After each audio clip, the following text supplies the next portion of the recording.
In Azure API Management, maintaining consistency in API configurations across environments like development, staging, and production can be a major challenge. Typically, we rely on the tools like ARM templates or Bicep to define our APIs and configurations, which are then deployed in each environment through pipelines. While this approach works, many of us find it quicker and easier to make updates directly in the Azure portal. The portal provides a user friendly interface for configuring our APIs, testing changes, and fine tuning policies. Making changes this way is particularly useful during the development phase where you need to iterate quickly and validate the configurations.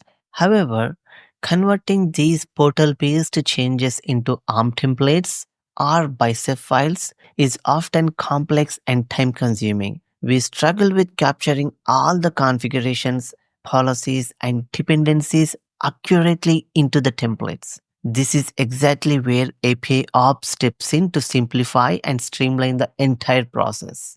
APIOps is a methodology that integrates DevOps principles into API management, ensuring reliable and consistent deployment of API configurations across all the environments. The process begins with developers making and testing changes to the APIs directly in Azure API Management via portal. Once finalized, these configurations are extracted as specification files. These files are then pushed to the Git repository, which serves as source of truth.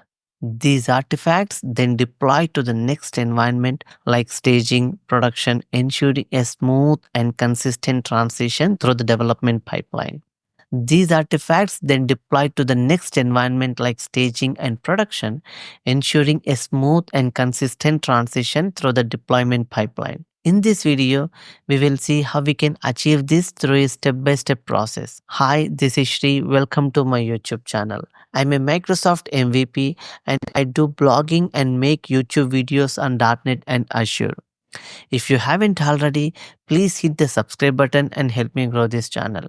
Let's get started now. First, we will create a Dev API Management instance. Then, we will apply the changes, the API related changes to the Dev API Management instance via Azure portal. Then, we will create an extractor pipeline. This extractor pipeline, on running, it will pull the API configurations from the Dev API Management instance in terms of the artifacts, spec files. It will push those spec files to the Git repository. Then we will create a publisher pipeline which will take the artifacts from the Git repo and it can push the changes to another API management instances which could be staging, UAT, and dev. I'm on my Azure portal. I have created infacto-dev API management instance and I have manually created an API here. This is just for demo purpose. And I also added a name value here. I have applied these configurations manually through the portal. Now, what we will do is we will push these API configuration details to a prod instance. This is another instance which I created, infacto-prod. At the moment, this doesn't have any APIs and any name value parameters. This is Azure APIOps GitHub repository project. Just go to the latest release and download the artifacts from here. Let's download this. Once you have downloaded the artifacts, under the tools, you will see pipelines, and under the pipelines, you will get the 3 YAML files. Now we need to push these 3 YAML files to the Git repo. Let's do that. Let's create a new repository for our APIOps. Let's name this as APIOps create. Now under this repository, we're going to create a new folder. We're going to follow the same folder structure that we have seen for the YAML files, tools, pipelines, and the file name. We're just going to give readme.md for now. We will create this folder structure and we'll do a commit to the main branch. So the folder structure has been created. Now what we will do is we will simply upload the 3 files that we have extracted from the GitHub repository. Upload the files. Simply drag these 3 files that we have extracted before to here. So you will see extractor publisher and publisher environment file, you simply do a commit. Now we have extractor YAML file, publisher YAML file, and publisher with environment file. Okay, now if you go to the GitHub, we have a configuration.prod.yaml file. This is a configuration file which will be used when you deploy the changes from the dev to the higher environment. We'll create this file. This file should be under the tools folder, new file, and we'll name it as a configuration.prod.yaml file and create. So we have the configuration.prod.yaml file created. You just go here and open this prod YAML configuration file. You can simply just copy paste everything from here. We don't need all of this. Just delete all the configuration values that it's supposed to use. Here you specify the configurations for the prod environment in terms of the named value parameters. Usually the named value parameters, the config parameters would differ from environment to environment, and this is where you specify them. And in our case, the API service name is our prod API service name. Simply bring this name here and do a commit. Next thing we need is a service connection to be able to connect to your Azure environment when deploying the changes. In my case, I have already created a service connection. If you don't have one already, just create a new service connection to your Azure subscription. Next thing we need is environments. Create an environment if you don't have one already. I have already created a prod environment and I will be using this environment. Also, as required, add necessary approvals if you need any. As this is a simple demo, I'm not adding any approvals. Now, let's create the extractor pipeline. To create the extractor pipeline, we'll go to our repo. Under tools, we will be using this run extractor pipeline YAML file. We will be creating an extractor pipeline based off of this YAML file. This is a YAML file we are using for GitHub repository. And first thing, if you look at the YAML file, it is using an environment variable. It is using a variable group which is called API automation. We need to create an API automation variable group and create appropriate variables. This information you can find in the GitHub documentation. If you go to the GitHub APIOps documentation under the tools extractor, you can see what variables we need to configure. So let's create this environment variable group and create the necessary variables. Just copy the variable group name from here.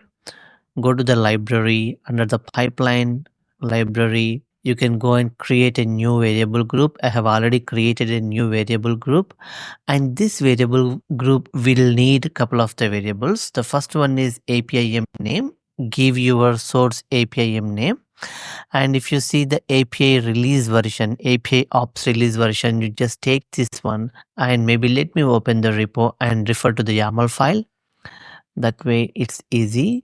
Extractor YAML file, and if you do a control F with this one, we are using the APIOps release version to download the tool to extract the artifacts. If you go to the GitHub repository under the releases, we have downloaded this specific release. So in our case, the release version number would be this one, version 6.0.1. Let me update it to 6.0.3. I believe, let me go back here and just confirm that 6.0.1.3. Okay, just simply let me copy paste this. Next thing is the log level to have the detailed information in terms of what's going on with the extractor pipeline and publisher pipeline, and the resource group name where we have the API management instance, and the resource group name where we are publishing to, and the service connection name that we will be using. You will find all of these variables under these extractor and publisher pipeline.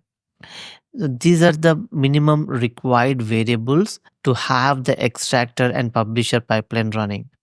So now that we have configured the variables in the library, we can go ahead and create a pipeline for the extractor using this extractor YAML file. To create a new pipeline, go to the pipelines, click on the new pipeline.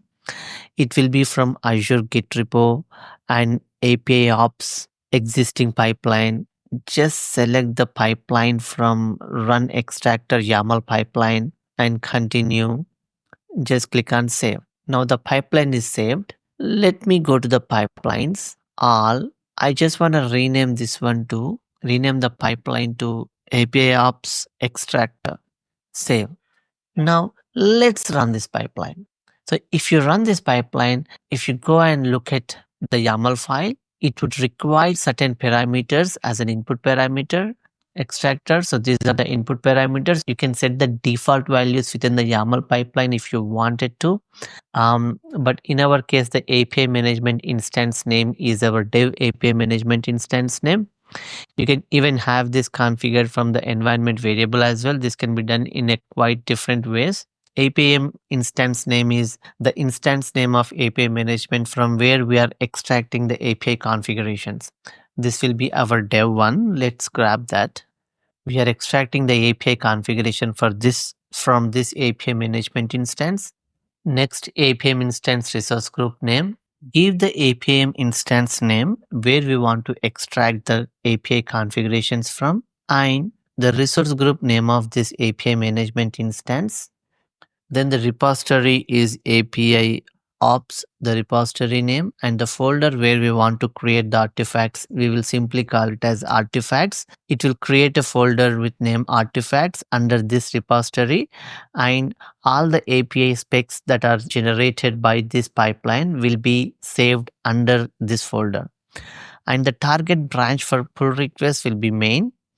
Then the optional configuration file extract all, and we can also choose to have configuration.extractor.yaml file. What this will do is in this configuration file you can choose to define what you want to extract. Rather than extracting all the configurations, you can choose, okay, I want to extract certain APIs, I want to extract certain name value parameters. You can have all those defined under this extractor configuration file, but for the demo purpose we will be extracting the entire API configuration. Leave it to extract all and click on run. So the pipeline needs permission to access a resource. Just view that it would need the permissions and the variable group APIM automation. Just permit that, then it will continue to run. Okay, the extraction and creating the artifacts and the creating the pull request all successfully completed. You might encounter issues when creating the pull request which are permission related. To fix them, you can simply go to repositories, security, and make sure the build administrator have all the necessary permissions to create a branch, to contribute to pull request, and the contributor rights. Set these three: contribute to pull request, and create a branch. If you can set these three, you should be able to overcome the errors related to creating a pull request. Now that everything is done, we can go back to our repository and just check for the pull request active, a pull request that is created to merge into main branch. So it has created a new branch and created a pull request from this new branch to the main branch. If you look at the files, it has created an artifact folder. Under the artifact folder, it has extracted all the configurations that are related to the APIs under API management instance. So if you can see, it has extracted the operations. If you look at the API information, we have the one operation which is as a backend as API RESTful API.dev. Previously, if you remember, we have seen that, and the policies related to that operations and the default groups that exist and the name value parameters which we created. And looks like there's a product already and subscriptions, the default subscriptions, tags, versions. It has extracted everything. Pretty much what we are talking about here is everything under this API tab. All the configurations it has extracted. Now what we can do is we can simply complete this pull request.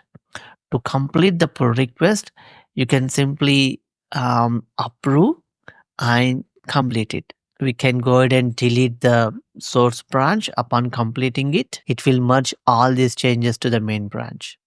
Okay, the merge is completed. You have the changes in the main branch. And if you go to the repository, you have now artifacts. Under the main branch, you have all of this. Actually, we have done this before even a publisher pipeline exists. Ideally, if you have a publisher pipeline already created, as soon as you complete the pull request, as soon as something merged into the main branch, the publisher pipeline would have kicked off and it would have started publishing these changes to the target API management instance.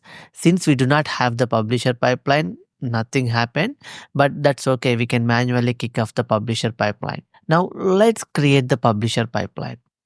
To create the publisher pipeline, go to the pipelines, new pipeline, Azure repo, API ops, existing pipeline, and choose run publisher YAML file and create a pipeline with this one. Simply save it. I just want to rename this one. Go to the pipelines, all pipelines, and I want to call this one as publisher pipeline. Now let's take a quick look at the publisher pipeline. If you see, the publisher pipeline is using the same variable group APIM automation, and there are a couple of, the resource group name prod. You can go and check if you have the resource group name prod has already been created under the this variable group. This has been created. And if you look at, we are referring to configuration.prod.yaml file. When you publish, it will use the configurations that are defined in this configuration YAML file, and it will apply those configurations on the target API management instance. If we quickly open this configuration prod YAML file, at the moment we have a name value parameter created already in the dev. Usually those values do change from environment to environment, and if you want to define a different value for that specific name value, you can come here and define a specific value that is suitable for this prod environment. But for demo purpose, I'm not doing all of that. We'll simply propagate whatever there in the dev to the prod environment. So that's all looking good. We can go to the pipeline and trigger the publisher pipeline directly and see. Just run the pipeline. When you run the pipeline, you have a couple of options here, again from the main branch and the folder where the artifact resides. And here is the thing, right? You have two options: publish artifacts in last commit or publish all artifacts in the repo. What does this second option mean is it will publish everything that is available under artifacts folder. With the first option, it will publish only the latest commits. Based on what's our requirement, we can choose that. But with this one, we will publish everything. As we are doing this for the first time, it doesn't matter. Either you choose publish all or the first one. They're both going to do the same. They're both going to publish everything into the target one because we are doing it for the first time. But if you do the same for the second time, you might want to choose artifacts in the last commit. That way, only the changes in the last commit will be propagated to your target API management instance. I'll leave it to artifacts in the last commit and click on run. So if you see here, the pipeline is actually publishing the changes to the dev API management instance first. So this is part of the process before pushing the changes to the prod or the staging UAT, whatever, the target API management instance. The pipeline is designed to publish the same changes to the dev instance to make everything in sync. Then it will publish the same changes to the prod. This is just to make sure we keep the environments in sync. Now we need some access here. Just grant the access to the APIM automation variable group. The access has been granted and the pipeline has started. Publishing the artifacts to the dev API management instance is successful. Now it is publishing the artifacts to the prod API management instance. If you just think about this one, right, we have the same service connection being used for both dev and prod, but in our usual use case, you might have a different service connections for your source and target because usually the source and target might exist under their own subscription. So we might need to create a different service connections. In that case, you might need to tweak the publisher YAML file to make it parameterized so it can take the service connection as an input from the variable group. This would also require some permissions. Just grant those permission to the prod because the prod would require the permission. Yep. Now this guy has started. Hopefully if you see here currently, the prod guy doesn't have anything, no APIs at the moment here.